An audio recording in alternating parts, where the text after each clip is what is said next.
Construction, it's a love-hate relationship, truthfully.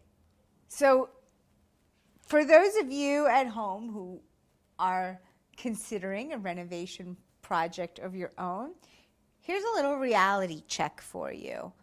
Knowing that it's going to be more money, more dust, more noise, more disruption to your life than you could ever possibly imagine.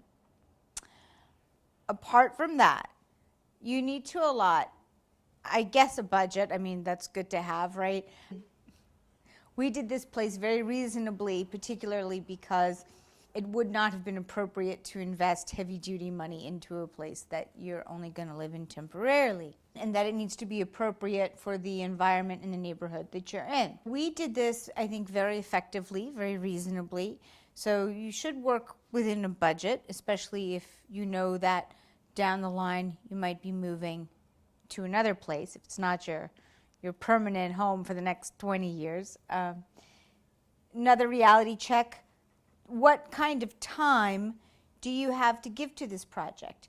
Because in truth, if you are a 9-to-5er and both of you are working and you're going to do this on the weekends, it's going to take longer than you possibly could have imagined. I thought we were going to do this entire 2-bedroom apartment in 3 months.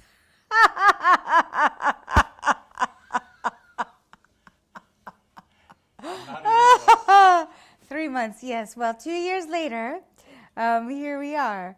And we have to get this finished because now I'm into wedding planning and I have other things to do. You know what these shoes are? These shoes are ballroom shoes. These are a little wink at my first professional life, because I started out in life as a ballroom dancer and as an actor ballroom dancer. And I needed shoes for my wedding dress and my first dance. And I saw these, and they exist in white. So I bought both.